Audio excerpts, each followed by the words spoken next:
Welcome everyone. So we are finishing off chapter 7 today, verses 13 through to the end, which is verse 25 here in chapter 7. Really good subject matter actually here. That is dealing, obviously it's, we're covering through multiple sections here, somewhat usually larger than we normally do. Sometimes we break it down into smaller portions, like a couple of verses. Here this is basically the second half of the entire chapter.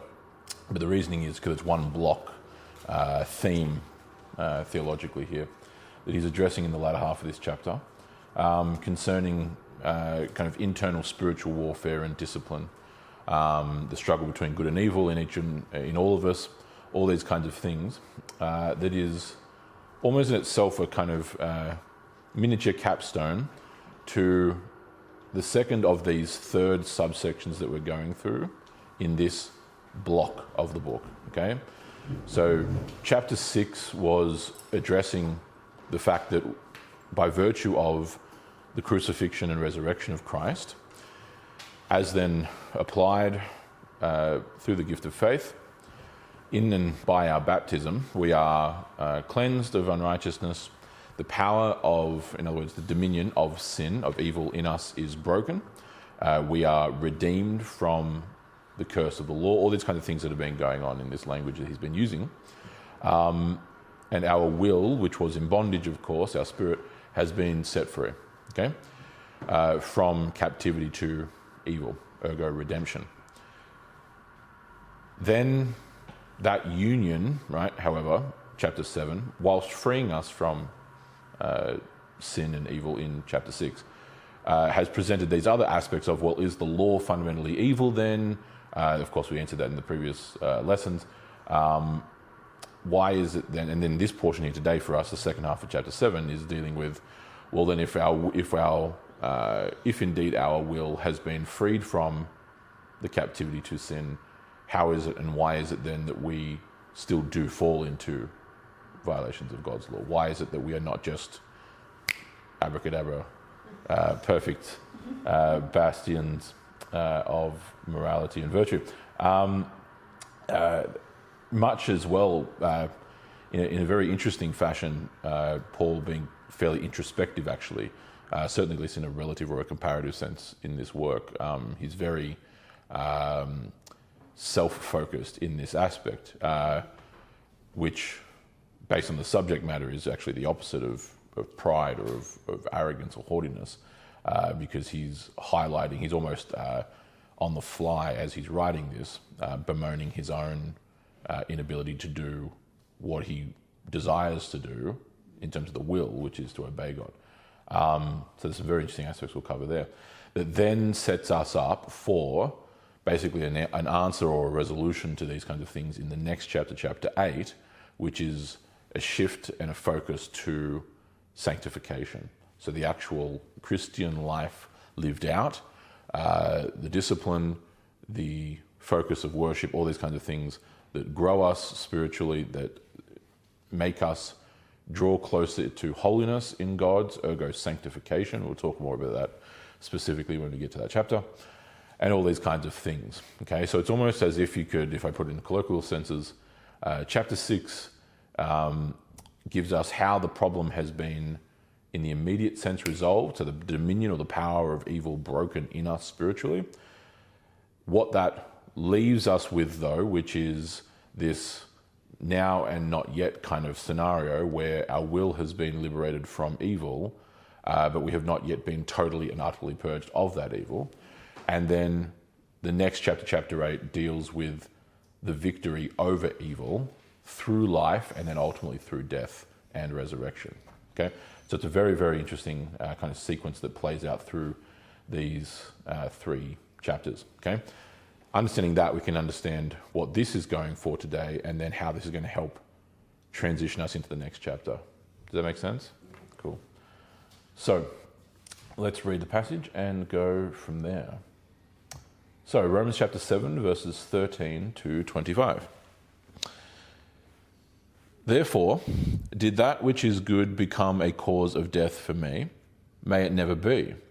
Rather, it was sin, in order that it might be shown to be sin by working out my death through that which is good, so that through the commandment sin would become utterly sinful.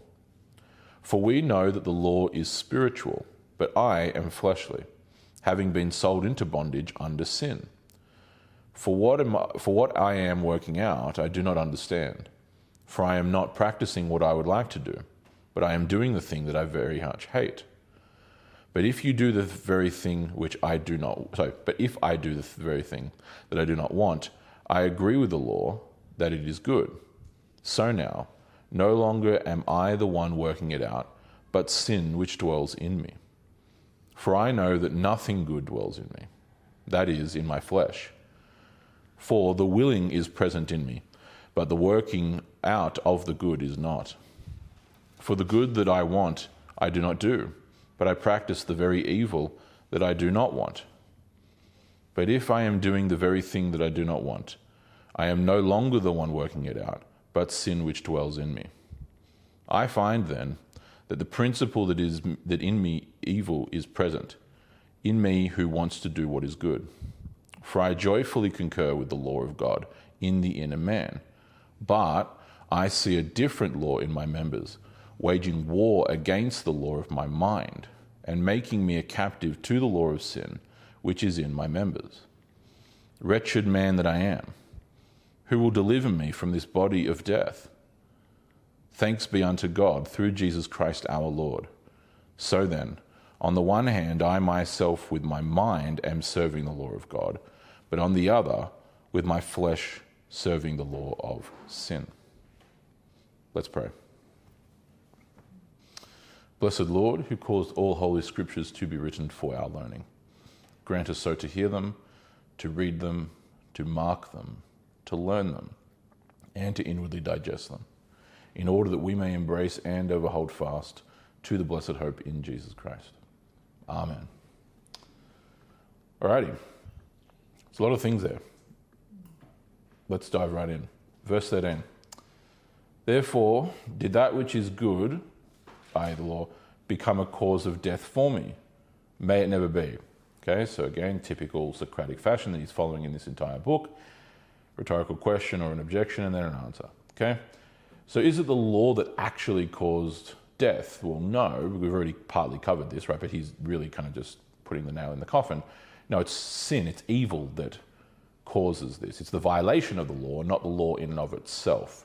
Okay, no one who, historically speaking, who has done something worthy of the death penalty, who then goes before court, is tried, and all the due process is followed, and they are found to have committed murder or have raped or done whatever they've done, and then are brought before the executioner. No one then naturally turns around and thinks that the executioner is some bloodied murderer.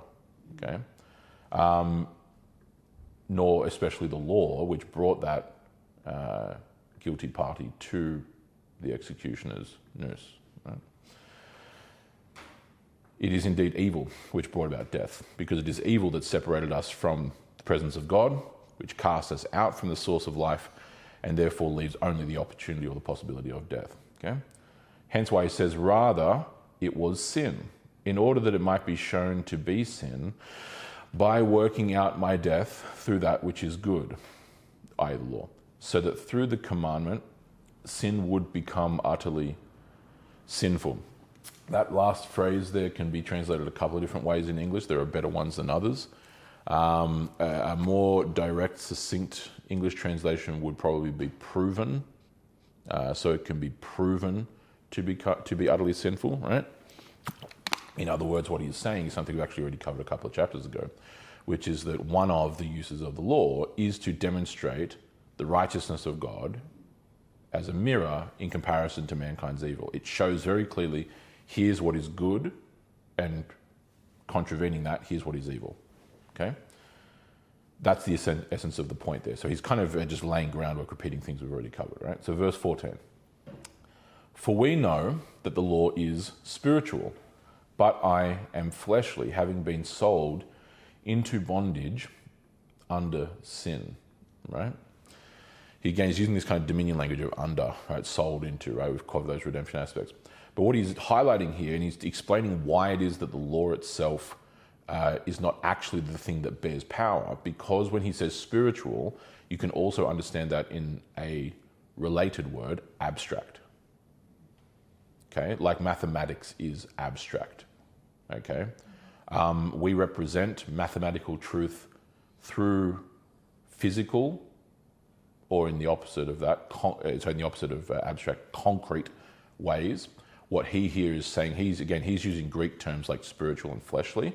We have other words as well alongside those, not negating those, but we have other words like spiritual and corporeal, or abstract and concrete.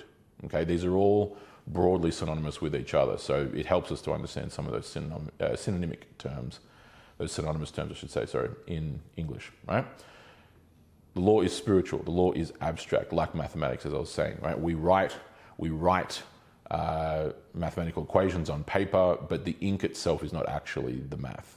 Okay, we can do it in our head, which is the more obvious way of doing things abstractly, because it's not actually located in a certain part of the brain in the literal sense, right? It's not like it's contained within a particular synaptic connection or in some particular answer, right? It's in the mind. All these kinds of things. It's abstract, okay? So the law is abstract. The law is spiritual.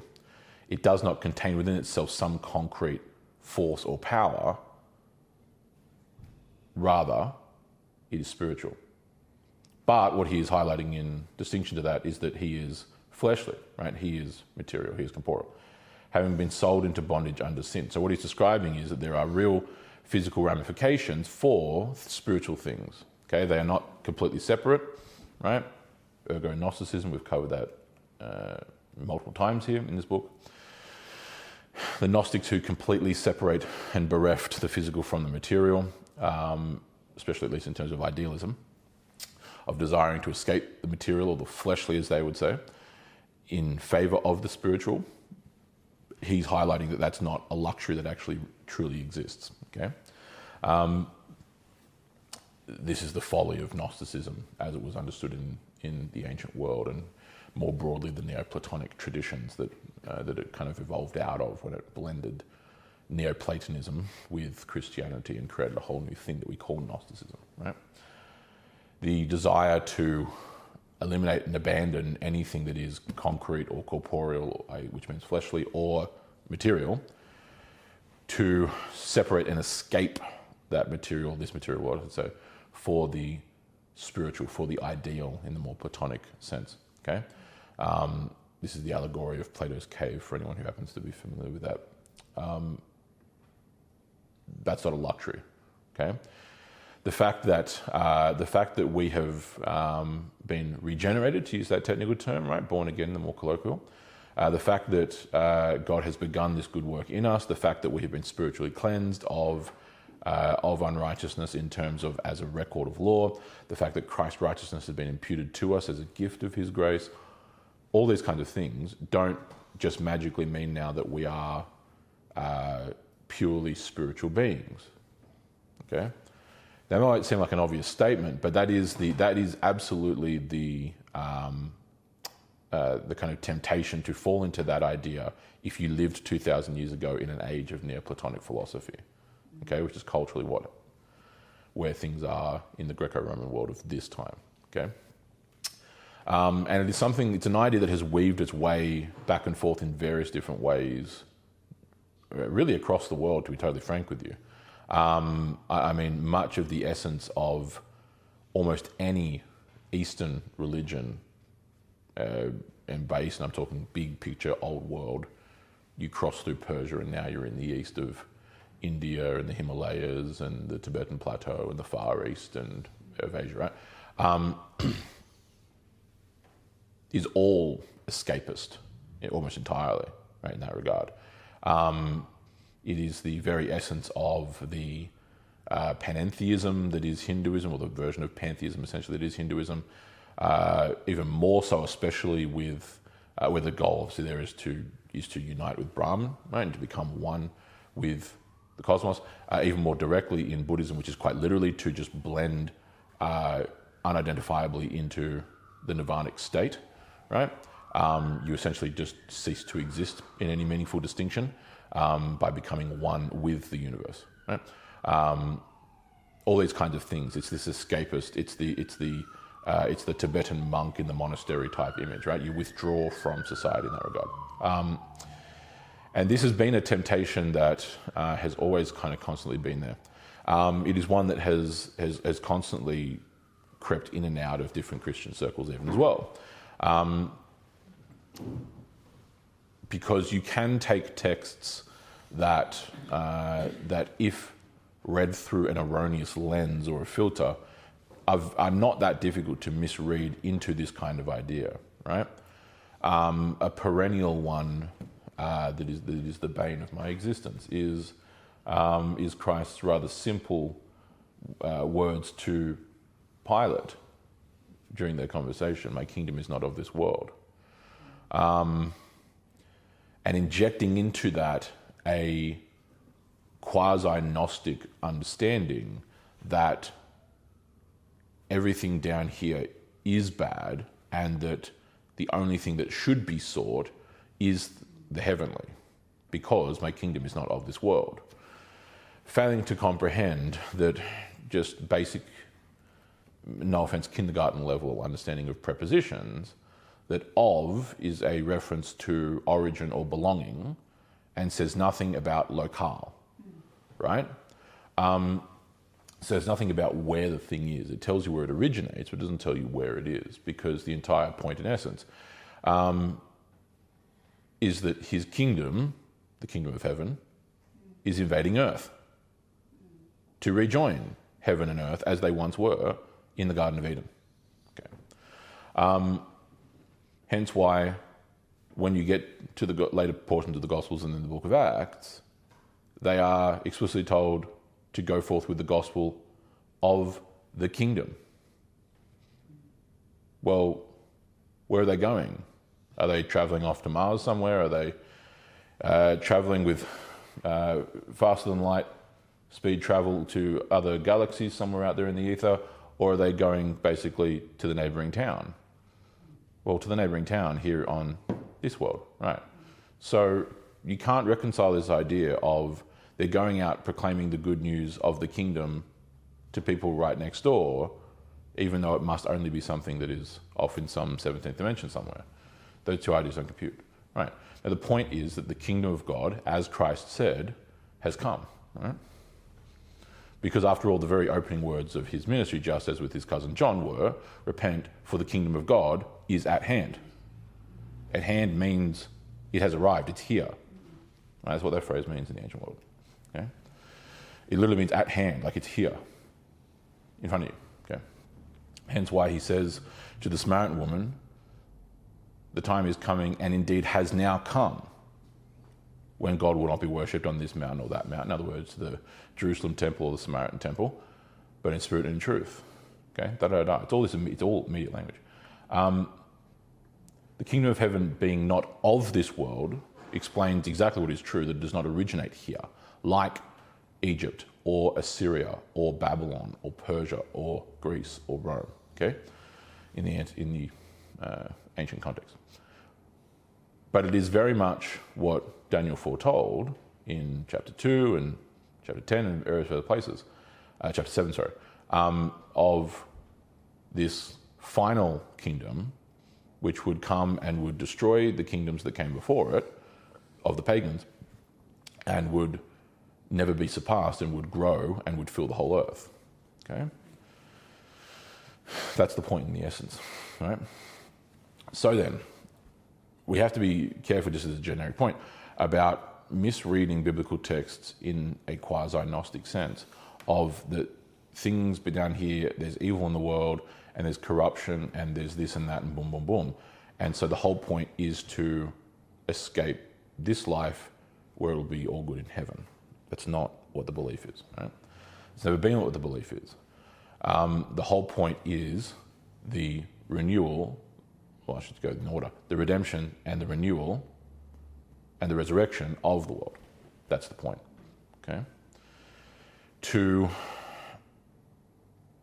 divert from that ends you up in various other places that the scriptures just don't generally go into. And this is not something that's modern, just modern either. I'm saying these ideas have kind of floated in and out and come and gone at various different points and places, right? So you get early on, say for example, and this is going to become pretty pertinent to what he himself is bemoaning in the verses that are going to come for the rest of us here today. So monasticism, for example, in the Christian context, is born largely in the kind of 3rd and 4th centuries in Egypt, in Roman Egypt. The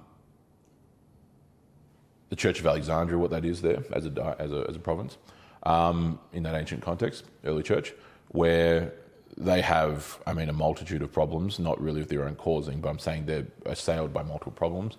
The Arian heresy is born in Alexandria.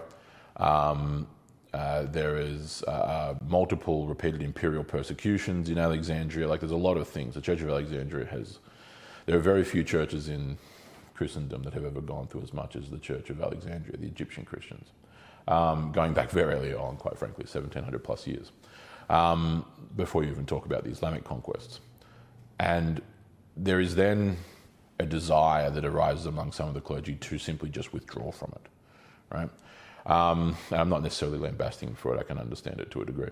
But we get this idea that arises in Alexandria of withdrawing to the deserts and the wadis of Egypt, right? And living in isolated communes and just simply focusing on spiritual disciplines and prayer life and worship and everything else. Or all the way to more ecstatic, wild kind of examples of living on top of a pillar for decades, and having disciples bring you bread and water that you live off for the rest of your life.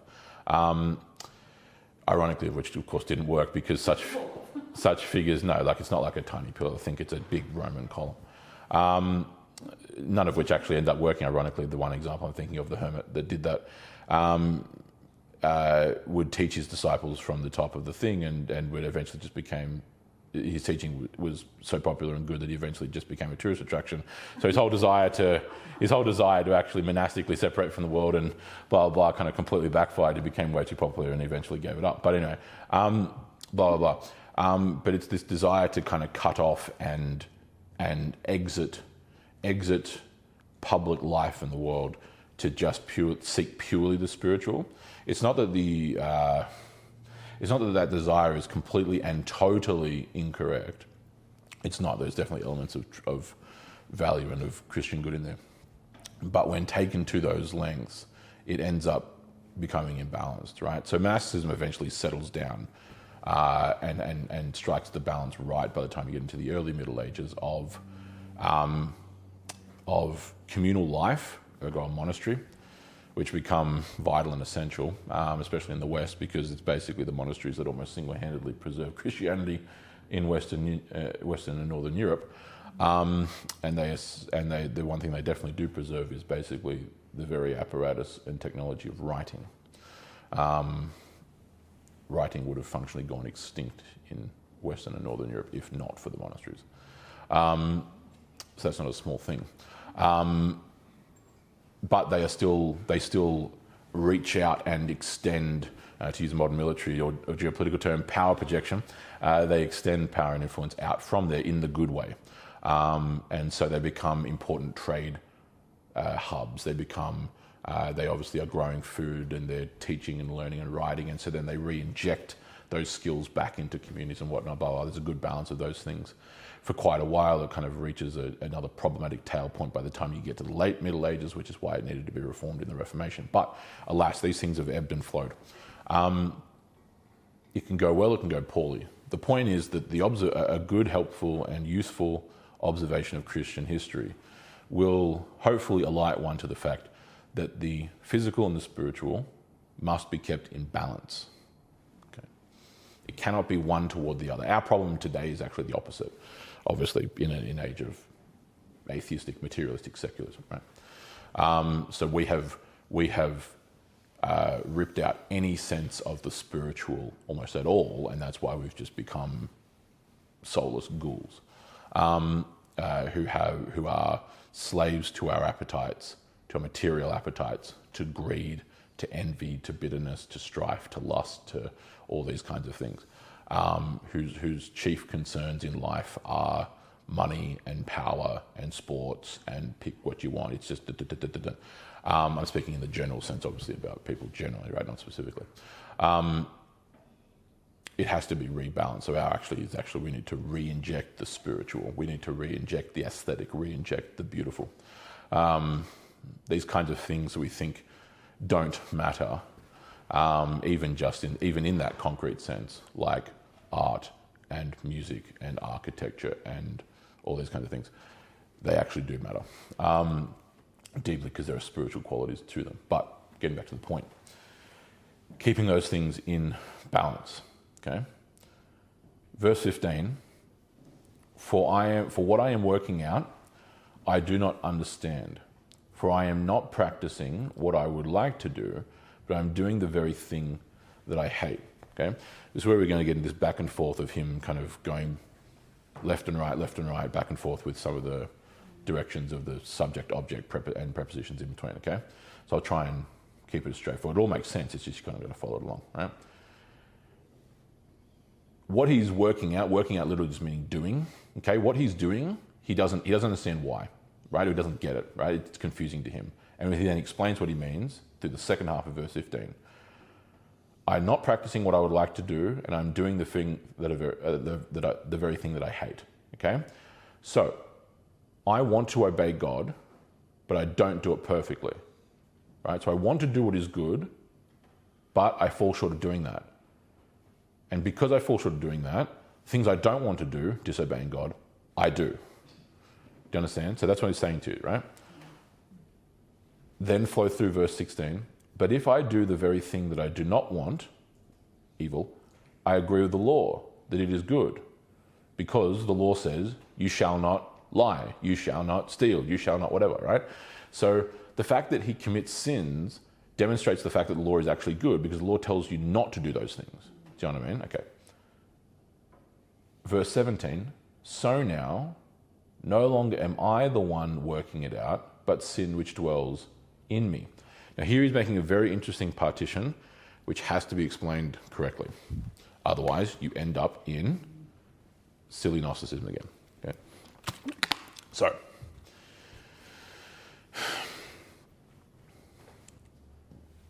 dovetailing in things that have already been covered in chapter 6 and the beginning of chapter 7 here. Our will has been freed from captivity to evil, okay? In other words, we no longer have to do what is evil, right? It's not the thing that draws us constantly and constantly and constantly. We are actually now liberated to do what is genuinely good, okay? Where obedience to God is a true, real, genuine path for Christian life, okay? Great. But, as he's already now touching on here, there is still this vestige of the fact that we still live in this life, in this body, right? When we speak of, or when he has spoken, I should say, or we as Christians in general speak of these ideas like death and resurrection, we're talking spiritually and not, of course, actually in life, right? This is that conversation that we referenced way back in many chapters ago in this book, where Christ and the Jewish Pharisee Nicodemus have a meeting in the night in John chapter 3, okay? And Jesus is explaining to Nicodemus that you must be regenerated, you must be born again, you must undergo a spiritual transformation, okay? He doesn't say the word spiritual though, right? He's highlighting in these kinds of terms. And when he says you must be born again, of course, Nicodemus naturally asks the question about the physical, right? I don't understand, how can someone be born a second time? You can only be born once. How on earth are you meant to go back into your mother? Like, it doesn't make sense. Because he wasn't understanding what he was saying, right? So then he gives him an analogy of what spiritual essence is by using an analog of the wind. Okay, right? We don't see, it's a windy day today, you don't actually see wind, right? You see the effects of wind, you see the things, what that really means is you see the things that wind acts upon and the things, ergo, that it carries, right? So you see the leaves blowing, you see things blowing across the ground, you see dust picking up, right? But the dust isn't the wind, the leaves aren't the wind, the trees aren't the wind, right? You see its effects. The same thing goes with spiritual essence, right? This is why the mighty, this is just very philosophically simple, but it is why the just the atheist refusal to properly understand a distinction between concrete and abstract is just, it gets to a point of absurdity, almost as an infantile thing, right? People understand that mathematics is abstract, but can't, for some reason, bring themselves to understand the same distinction that exists with the spiritual, because ultimately, of its implications, ultimately it's because they don't want to. But that is the same distinction that exists, right? Not being able to see the thing isn't what determines whether or not it's true or real, right? There are actually deeper reasons that are required, right? Beyond that, when you're talking about these philosophical categories like spiritual and physical, okay, or abstract concrete, right? In this sentence that we have, right, and the one I'm talking about now, we know it's verse 17, right? I am no longer the one working it out, but sin which dwells in me. What he is doing is he's drawing a very careful distinction where the will is no longer in bondage to sin, to evil, but there is still the residual element of evil because we have not actually died. We are still in the same life, right? It's still the same us. You're still the same person. It's not as if, to use some kind of silly example, it's not as if Christian spiritual transformation is like your soul ceasing to exist and then God plugs in a new soul in your body, like, or something. So I don't know. That's not what happens, okay? You still are actually you. But God, through his grace, frees the will from evil, okay? It frees it from its dominion, right? But notice that being freed from its dominion does not necessarily deal with its presence, okay? I'll say it again. Being freed from its dominion does not automatically deal with its presence, okay? Now, that's the answer to what he's talking about. Right? Verse 17, you can take that concept, the concept in that sentence, zoom out to 30,000 feet, and then actually see how that idea is all over the Bible. Okay? So, all authority in heaven and on earth has been given to me, Jesus says before his ascension in Matthew 28. Okay, well, why are there evil rulers still? Right? Why are there still false religions that exist now? Why is Islam around? Why is Hinduism around? Why is Judaism around? Right? Pick what you want. Right? Has that failed? Was he lying? Like, what's the deal? Okay.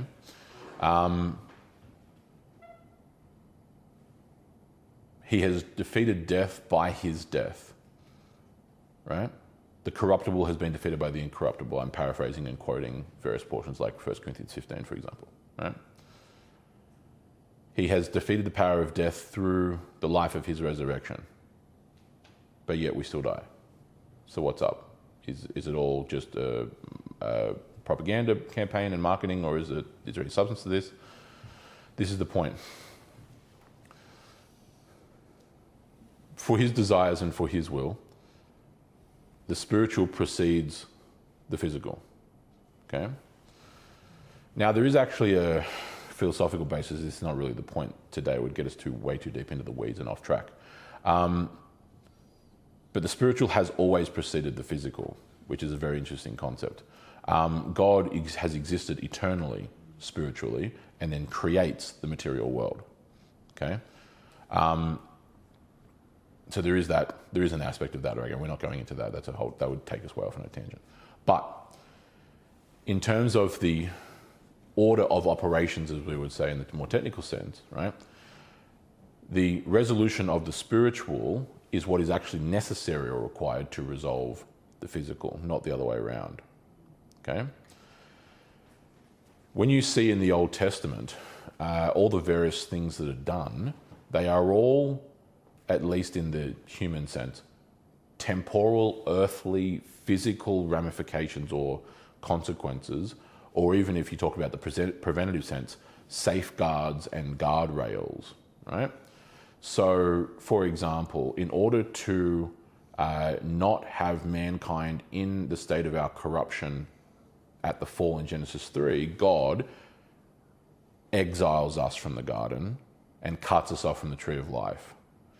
So do you see how that's a physical safeguard to prevent further damage? Okay? By cutting us off from the tree of life, which is what granted us our immortality from God, right? He now subjects us to death, because at least the death releases us from this body as it is now. It presents the problem of death that gets solved thousands of years later in the crucifixion and the resurrection. But point being, it's a physical safeguard, okay? The antediluvian, A-N-T-E, in other words, pre, right? The antediluvian, pre-diluvian, the pre-flood civilization that all the great major civilizations around the world have legends and stories of, right? Had fallen into such destitute demonic corruption that it needed to be destroyed. So what happens? Well, a gigantic flood. So it's another physical solution. Do you understand? Okay. It's a physical solution to the spiritual problem. You can keep fast forwarding. The Israelites, right? Hebrews, or actually by this point they are Israelites technically, but the Israelites in the days of Moses are now so ingratiated in Egyptian culture and life, they've completely forgotten the God of Abraham. They're spiritually brainwashed. So what's the solution? Physically bring them out of Egypt, right? Sins and all these kinds of things. So what do? We sacrifice animals. Again, physical solutions. You see what I'm saying to you? These are all physical gap stops or safeguards or temporary solutions, whatever it is, to deeper spiritual problems, which is why they don't ultimately, emphasis on the word ultimately, work, right? Now, it's not like, when I say that, don't be confused, it's not like I'm saying that God put them in thinking it would work, but it turned out that it didn't, so he just keeps kind of rolling the dice every time, right? He's not just spinning the wheel. That's not the point, right? All these things have their purpose to show the fact that the earthly, physical, temporal, corporeal, whatever you want to use, cannot ultimately fix the spiritual problem.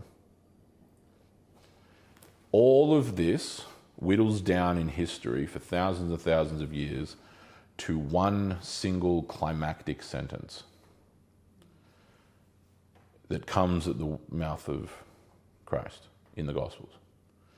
It is not what goes into the mouth of man that defiles him, it is what comes out of the mouth of man. In other words, from the heart. Okay? And that's where he abolishes, right, fulfills the dietary laws of the Old Testament, right? The cleanliness laws. He fulfills them, he absolves them, he demonstrates that the time has now come for their fulfillment and end. Okay?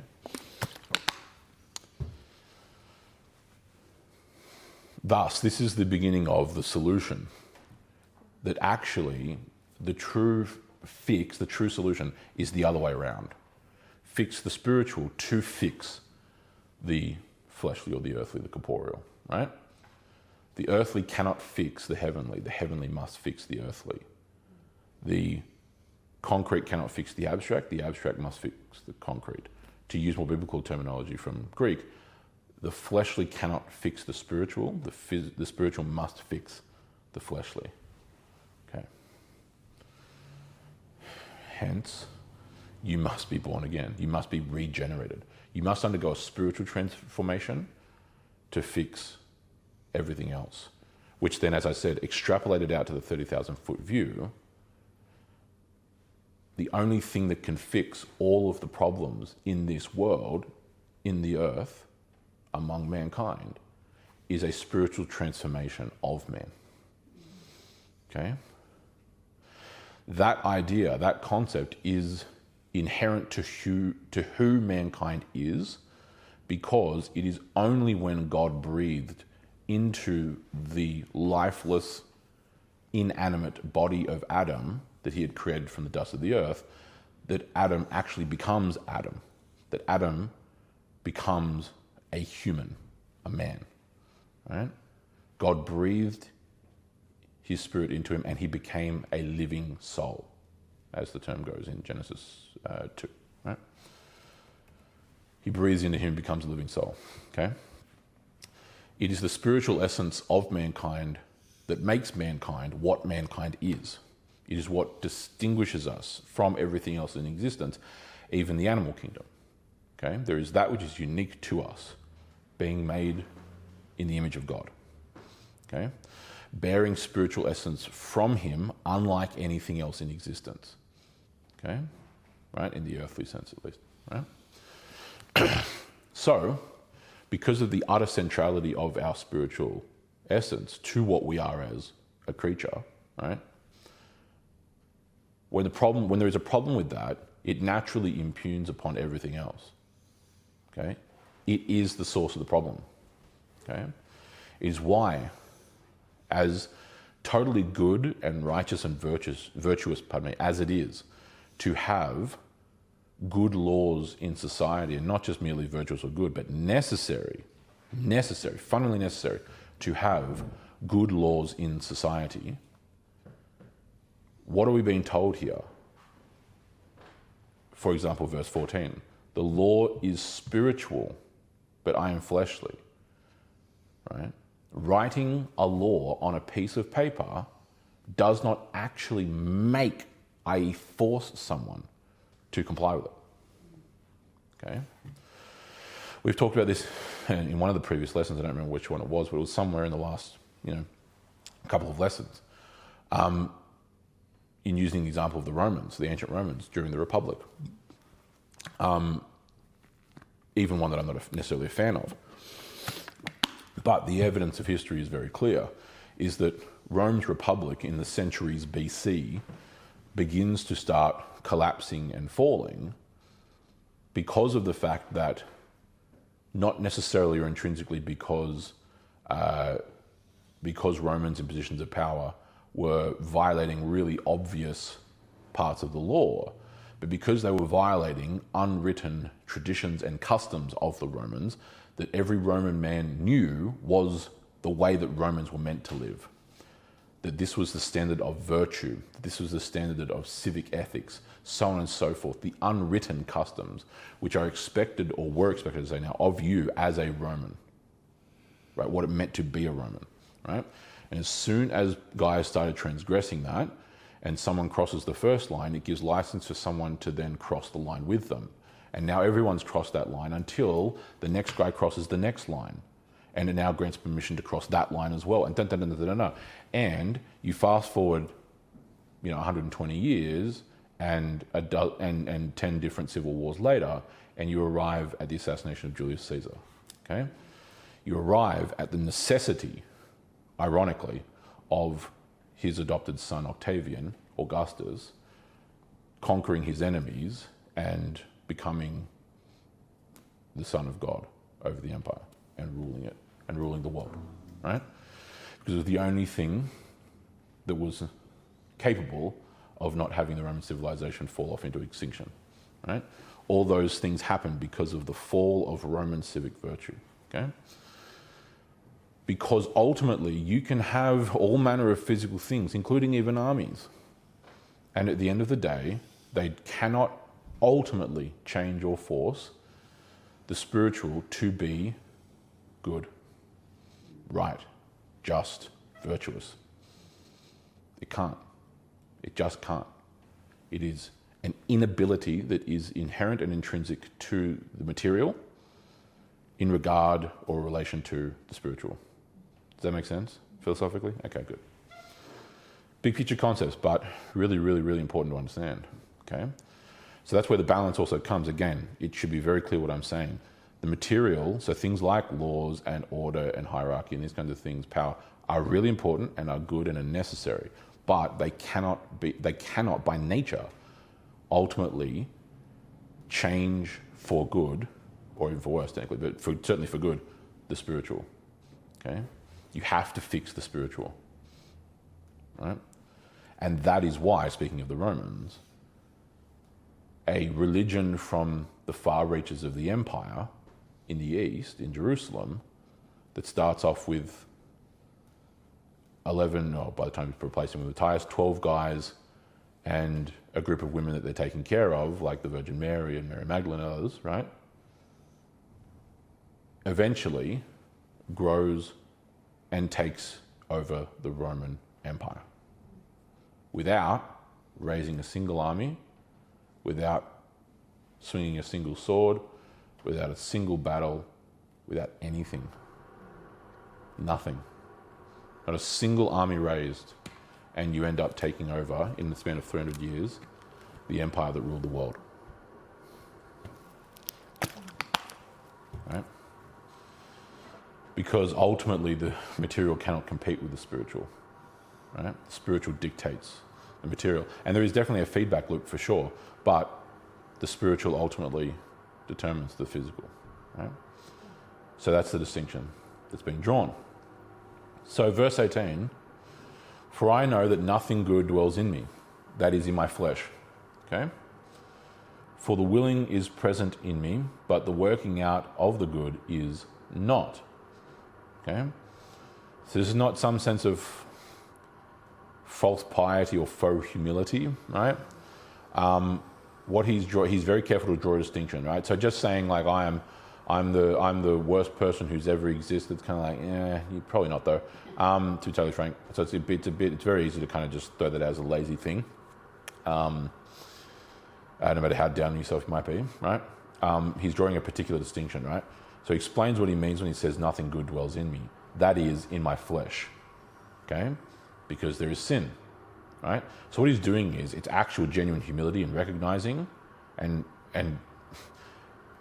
it's almost impossible to overstate how important this is to see this.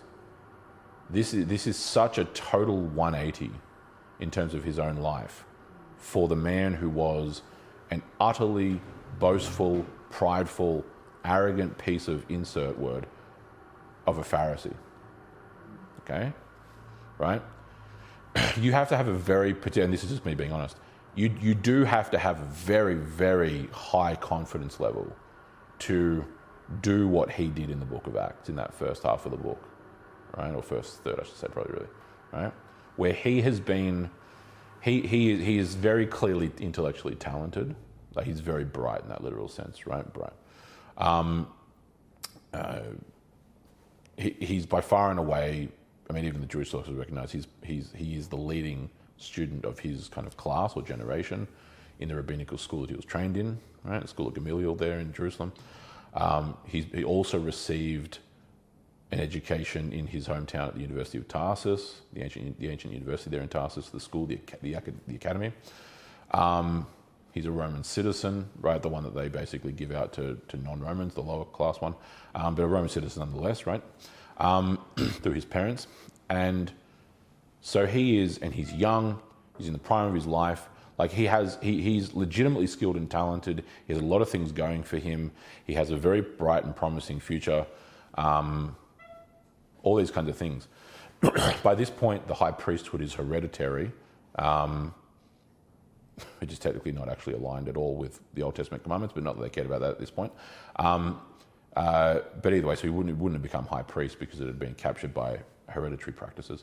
But he would have become a chief priest, probably almost for certain, right? He would become very high level in the Sanhedrin, very high level. And then on top of that, he's then chosen, because of his youth, to lead this Jewish death squad of soldiers to go around, roaming all around the countryside, hunting down the Christians and summarily executing them. Okay? So he's murdered hundreds of Christians by the point that we get to when we get to him in Acts. Okay? He's on the road to Damascus, as we well know, right? which had the biggest, pretty much the biggest Christian community other than Antioch outside of Jerusalem. Okay? So in Syria. And then life changes for him from there on, right? But you have to have a very high confidence level to do that kind of work. You have to be very, very certain that you are on the right side to accept a position that basically just runs purges and ethnic, well, not really ethnic at this point, but religious cleansings, right? That conducts what would build up what again, we use the word persecution, but let's be more direct in terms of modern terminology, what was very quickly on the way to building to a full-blown genocide. Okay, and you're the guy leading it. You have to be very, very confident that you're on the right side of that. Of course, you're not. So when he, fast forward, 20 years now, about 20 years, but more than that technically, actually, 25 years. By the time you get to the writing of this letter, right, much older, much wiser, for him to be able to say, nothing good dwells in my flesh, is it can't, by definition for a guy like this, it can't be false humility, because the arrogance, and almost like a cosmic sense of arrogance, like you are so determined that you are doing God's will, right, in taking out these heretics, Christians, right? You have to be so confident, and yet you're so dead wrong. So dead wrong, right? But totally resolutely confident that you are doing God's will, right? It's one of the really obvious proofs that subjective opinion just by definition can't work when you get to these kinds of things. Like, your personal confidence level is not actually what determines truth. The truth is what the truth is, whether you personally subjectively agree with it or not, whether you're confident in it or not, whether you think it is or not. Like, the subjective side's actually irrelevant.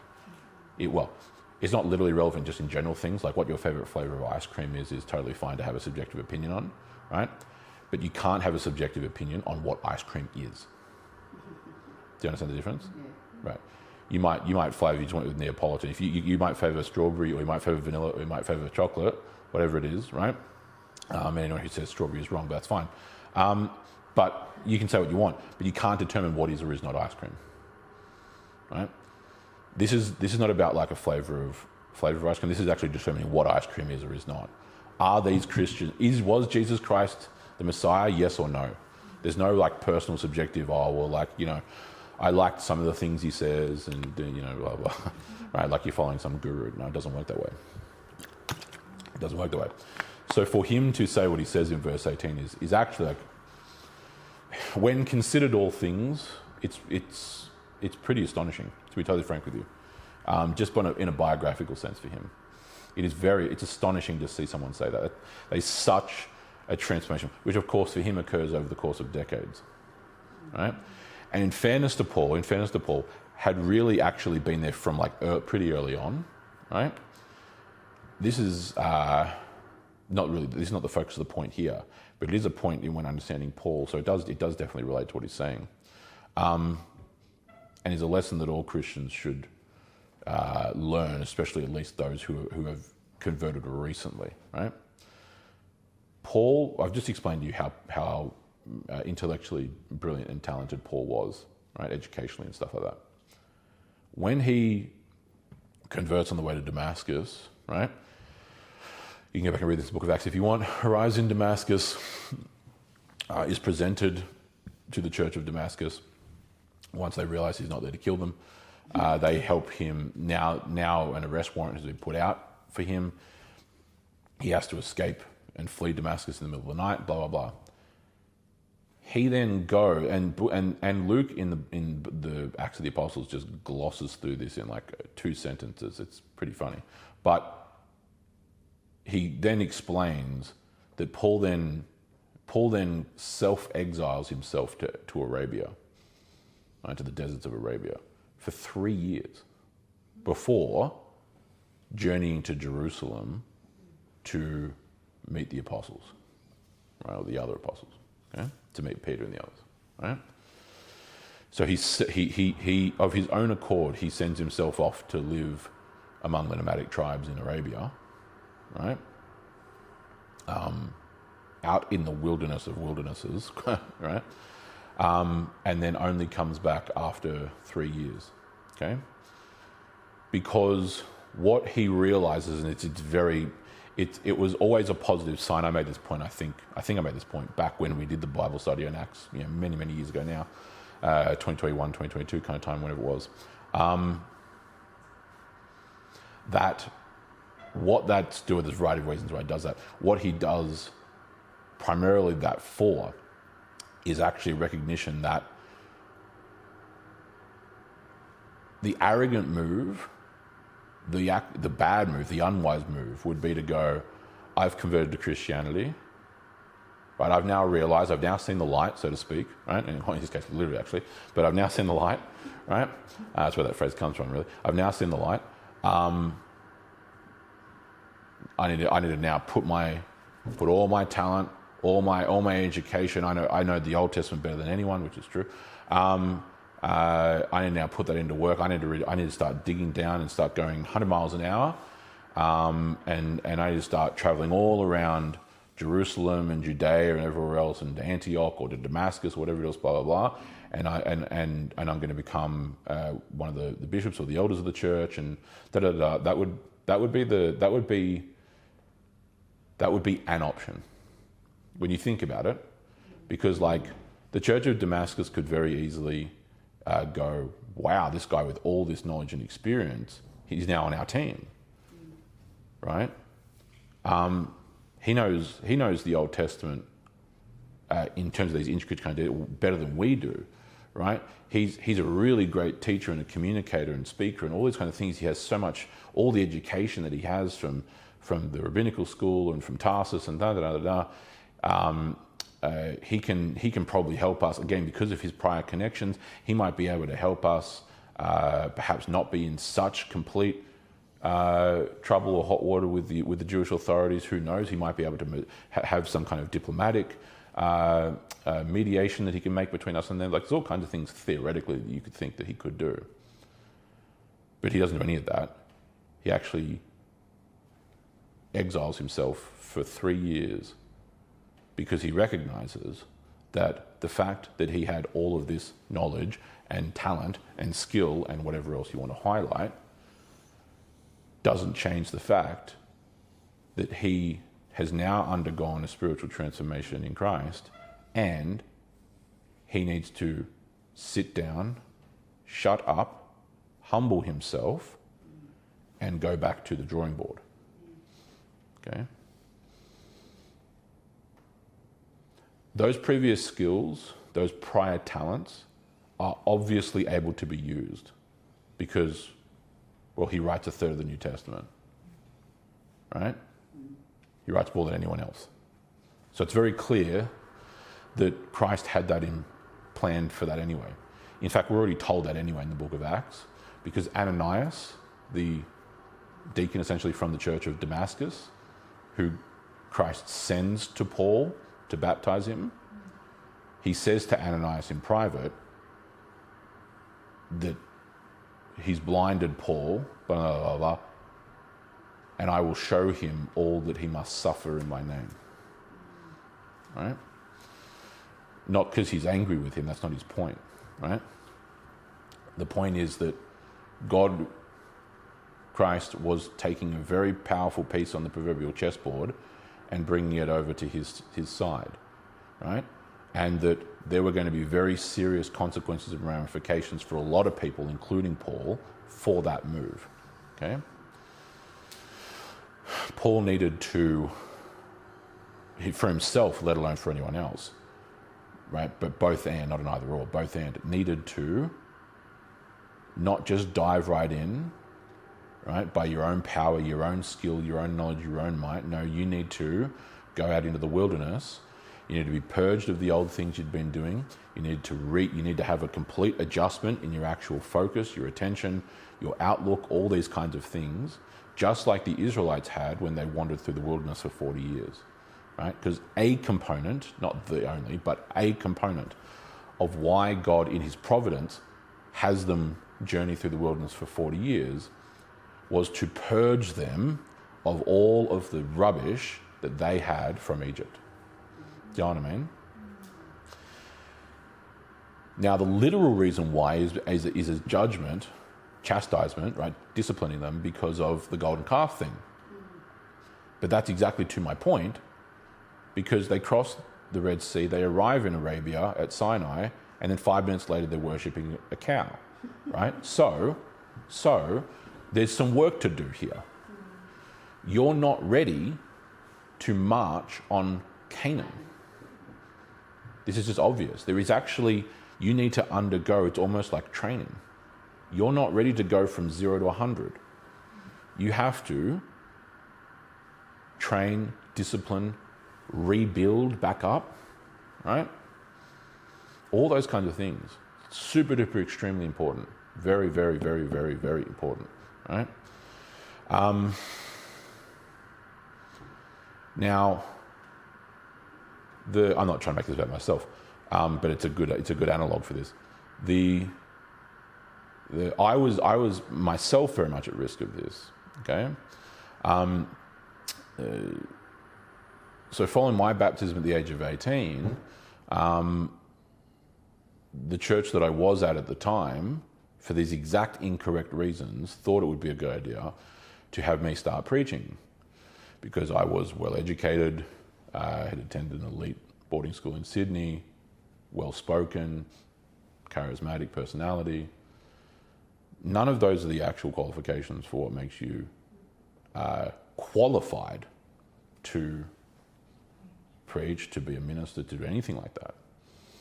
Those are all important skills, no question, and they're definitely advantages. But then none of those. If you ask God, what brings one to be qualified as a man to do those things? Say, for example, in Timothy or Titus, none of those are. Did you receive an elite classical education at a private boys' school in Sydney? No, none of those are actually what qualify, right? And so the first sermon I ever did was on the 23rd of March in 2014, a week before my 19th birthday. I did one then, I did one in April, I did one in May. So I got 3 deep and realised that I knew somewhere between duck eggs and jack squat.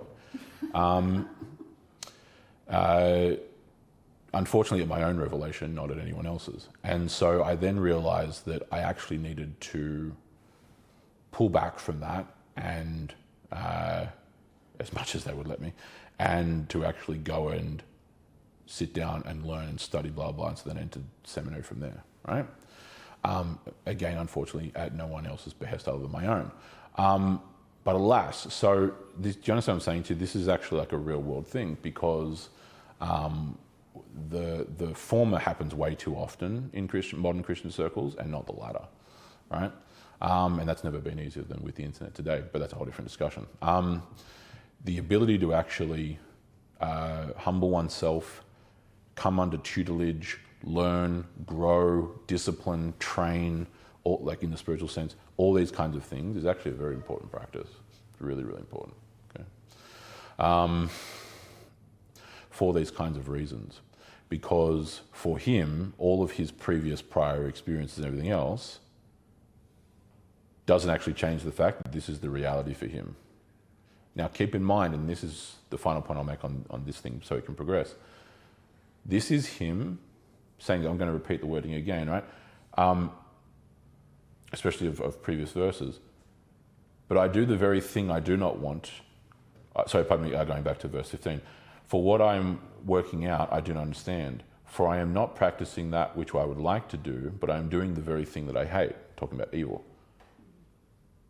We realize that this is him as a Christian for almost 30 years by this point. Do you understand? This is not him 5 minutes after Damascus. This is him after 30 years, roughly, 25, 30 years. Still, he's an old man here. Okay. When he's writing Romans, I'm talking about, sorry, to be specific. Okay. So, this is not like a instant done zap, next in the conveyor belt onto the next person. No, this is a whole process of life. No matter when we come to faith in Christ, no matter whether we're born and raised or whether it's later in life, either way, none of that. There is this lifelong journey, okay, that constantly requires humility along the way. Because he's not saying this just after Damascus. He's saying this a couple of years away from when he's about to be beheaded, okay, and martyred under Nero. But my whole point of highlighting his life, apart from the fact he's talking about himself, is because the signs of this were already there for him. The fact that he self-imposed exiled himself off into Arabia, into the wilderness, to pray and to spiritually discipline, to fast, all these kinds of things, was him humbling himself before God, him being ministered to by Christ probably directly, all these kinds of things. In order to then present himself to the apostles, right? Because he is an apostle of his own standing. He meets the qualifications, but he's also distinct from them, right? He's not part of the original 12 group, right? He's this 13th asterisk extra, yeah. The apostles, of course, then recognize him, they understand, they hear, they've had reports from Damascus anyway years ago, blah, blah, blah, and then, of course, he gets worked into the fold from there. But none of that was possible without the 3 years of self-exile, of humbling himself, of disciplining himself, of almost going back to training wheels on the bike, so to speak, and building up from there, right? Because of what he's saying here, right? Hence why he says, for the good that I want, verse 19, I do not do, but I practice the very evil that I do not want. But if I am doing the very thing I do not want, I am no longer the one working it out, but sin which dwells in me. We just spent time talking about that there. Hence, verse 21, I find then the principle that in me evil is present. Okay?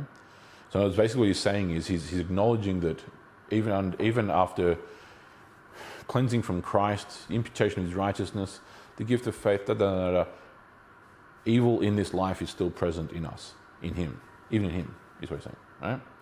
In me who wants to do good, right? So that's what I'm saying. That's what the whole point of chapter 6, right? Through union with Christ, our will is liberated. We want to do what is good. We want to obey God, right? Because he's already quoted Old Testament texts back in Romans chapter 3 and elsewhere, right? No one does good. No one seeks after God, okay? We don't want to do what is good. We don't want to follow God because that comes with implications like moral accountability, like service, spiritual service to God, to our Creator, all these kinds of things, like humility and all these kinds of other things that, again, part and parcel. The natural man, in other words, mankind in our natural fallen state, does not desire these things, right? We naturally desire, not at literally every waking moment, that's not the point that's being made.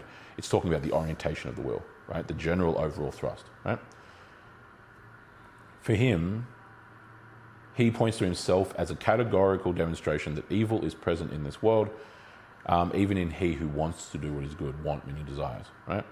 For I joyfully concur with the law of God in the inner man, right? So he's saying he agrees that the law of God is good. So when his conscience testifies against him, saying, do this, and then he fails to do it, don't do that, and then he does it, the conscience, the law of God written on the heart, that we all have as Christians now, right, through regeneration, it is good. He concurs. It's not because he disagrees with the law of God. He's not saying, oh, no, actually this command is wrong, I want to do blah, blah. No, that's what he's saying, right? I do the things I don't want to do, and I don't do the things that I want to do in relation to good and evil, okay?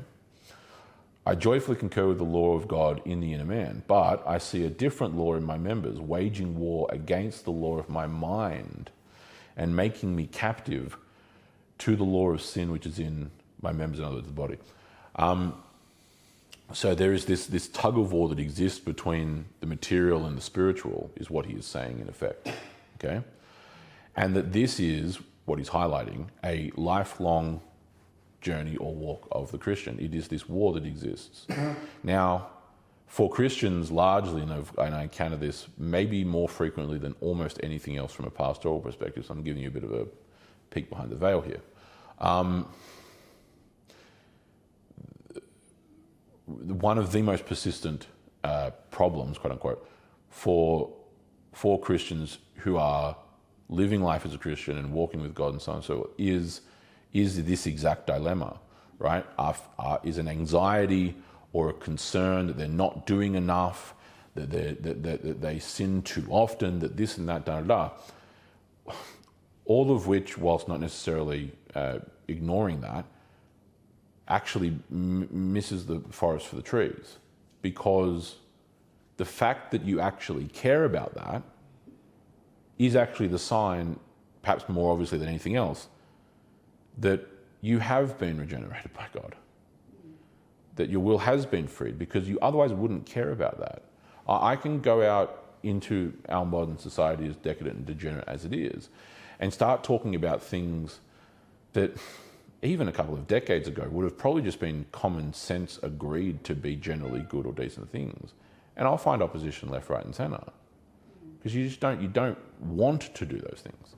No one cares about it, huh? Oh, pick something.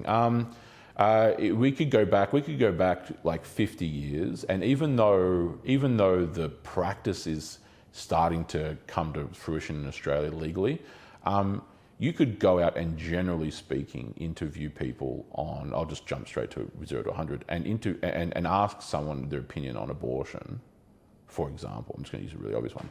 And you'll get a generalised thing, where it was like, as a general thumb, people would not be saying, like, they certainly wouldn't be speaking, even if they had mixed opinions on it, or if they had an opinion on it, they wouldn't be speaking overtly as if the person saying that perhaps we should not be doing this was like delusional and crazy, whereas that is exactly the opinion you do get today, right? I can promise you that we've done work like this before, right? I've got many friends who run organisations like this. If I was to go and stand just on the corner down the street, so a reasonably busy thoroughfare by Katoomba standards, and hold some kind of sign clearly indicating that I'm against abortion, you will not, unless you've been in those scenarios, you would not believe the utter diabolical vitriol and abuse that will be hurled my way. That win a magic festival. Yeah, when abolished abortion Australia was up here, yeah, sure, yeah, we had guys. Yeah, I'd coordinate. I couldn't be there that day, but I coordinated for that team to be there at Winter Magic. You can't imagine the vitriol. It's just the most blindingly vile abuse. The Christians who were there evangelising and doing other things along those lines. It wasn't just about abortion. There was other things as well, but it was on Facebook, but it was just venomous. That's normal. That's standard. No, that's normal. Yeah, totally normal and standard. I was doing some stuff like that in the city a couple of weeks ago, down at Central Station. You can't imagine the abuse. It's just absolutely violent and consistent. A consistent barrage from someone who just, I don't know, probably works in IT at some random company doing whatever normal, totally fine job that they're doing, who just will explode into utter venom, right? I mean, you could otherwise have a totally normal, civilized conversation about a pretty important subject, but bursting into a schizophrenic tantrum over seeing an opinion you don't agree with in public is exactly what my kind of point generally is. There is not a desire to do those things. There is the desire for those things. Even if you haven't actually done it yourself, there is this just obsessively weird desire toward evil. And so the point being drawn on the essence there, continuing on that thought though from verse 23, but I see a different law in my members, waging war against the law of my mind and making me a captive to the law of sin, which is in my members. Wretched man that I am, who will deliver me from the body of this death, right? This is a very, really fascinating interjection. He's almost getting emotional in a sense, because keep in mind, like, it's hard to, obviously when you read something, people, when you're reading something as opposed to seeing something, you kind of have to infer, you have to imagine the scene as it's playing out, I suppose, or in this case it's not necessarily a scene, but you have to imagine the emotion. It takes a skilled writer to convey emotion through written form, okay? As was the common practice of the ancient world and certainly of his day. Keep in mind, he's using a scribe here. Okay, so he's dictating. That's how letters are written. Formal letters are written Greco-Roman culture, right?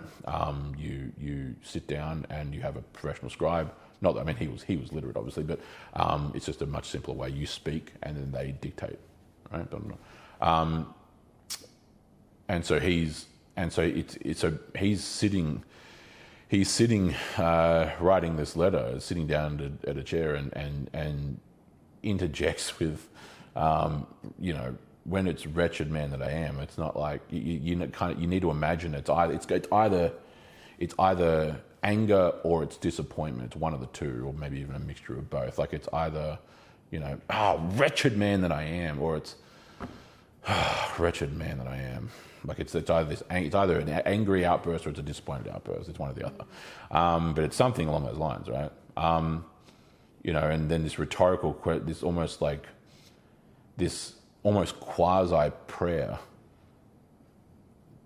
Who will deliver me from this body of death, right? There's almost this. What this is the indication of is, this is, to put it simply, this is the indication of a man who desperately wants to love and obey God, but knows that he falls short and fails, and it greatly vexes him that that's the case. Okay. Now, that is the sign of victory, to be totally frank with you. Okay? That is the sign of victory, because especially if we get much more blunt on some of the implications of that sentence, who will deliver me from this body of death? Out of the mouth of he who through death was delivering Christians out of their bodies. Right? Who was putting the bodies of Christians to death. Who will deliver me out of this body of death, right? He desires to obey God, and he wants to love God, and he does love God, and he does obey God, but he knows he doesn't do it perfectly. And he desires to not do that which is evil. Okay? That state of existence is only possible through Jesus Christ. It just fundamentally is. Okay?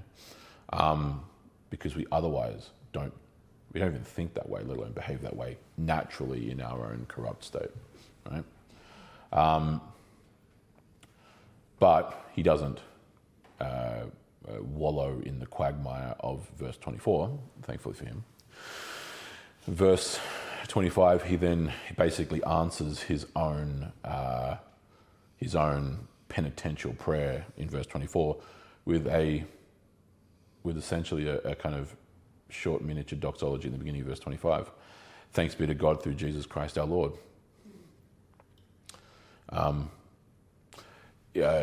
Inferring who will deliver us from this body of death, right? Who has already delivered us spiritually and who has promised to deliver us physically by the very same power with which he rose from the dead. Does that make sense? So that's why Paul elsewhere in his writings calls Christ the first fruits of the resurrection. First fruits meaning the first fruits that spring in the harvest, right? So because Christ has been raised from the dead, that same power of God in Christ is clearly powerful enough to do this, because it's already happened. It's not just basically Jesus giving you kind of some vague, baseless pinky promise that he will do this at some point with not a tinker's cast of evidence that this is impossible. He's already done it, right? So it's clearly something that can happen, not in normal circumstances, but by God's power. God is clearly the author of life. He is the one who gives and takes away life. He is master over life and death, and he can therefore do it. And he's already demonstrated that he can do it. So that's why, of course, also the very same author, Paul, refers to the crucifixion and, more importantly, actually the resurrection as the guarantee of the promise of God. Do you understand? The seal, like a seal, like a signet ring or something like that, right? Not the animal. It's the guarantee. Okay? The resurrection confirms everything that Christ has said about himself and everything that he did, including the sacrifice on the cross. The fact that he rises from the dead demonstrates all of this. Okay? And is then also the basis of the promise given to us. Okay? Hence why he says that even in brevity there, right? So then, finishing verse 25, on the one hand, I myself with my mind am serving the law of God, but on the other hand, with my flesh, the law of sin. Okay? So the will has been liberated from evil, but evil is still present within us. So now the life of the Christian is the war between good and evil within us. Okay? But we couldn't wage that war because, as he himself says, we were dead in our trespasses and in our sins, but now we have been made alive in Christ. Okay? If you're dead, you've already lost. That should be fairly self-evident. Okay. The warrior that is dead in the battlefield is already out of the fight. Do you know what I mean? Wars, generally speaking, the aim is to kill more of them than they kill you. Ta-da. Most wars largely end in wars of attrition. End up being wars of attrition, I should say. Who can deplete enemy resources and logistics and manpower first, right? When you're dead and run out, when you're spent, you have nothing left, you're gone, you're out, you lose, right? Not all wars end that way, but a lot do. So there is the fact that the fact that we are able, even in the fight, means that there is always, and I'm saying this loosely, a chance of winning. Now, for us, it's more than a chance of winning. What it actually means is that victory is possible. And for us, it's even more than that. As we'll get into in chapter 8, the victory is actually guaranteed. But that's what chapter 8 goes into. Okay? So what chapter 8, as I mentioned in the intro, does is he actually injects into this broader narrative of chapters 6, 7, 8, the actual hope of sanctification, what its reason is, what its purpose is, what it does, what the whole plan is from God. It's not just merely, oh, congratulations, now you're going to be in this eternal struggle between good and evil. No, actually, there's a purpose to the process of your Christian life in this world. It actually has meaning. It's not just, and I don't want to go too heavily because this is going to come up in that chapter, it's not just simply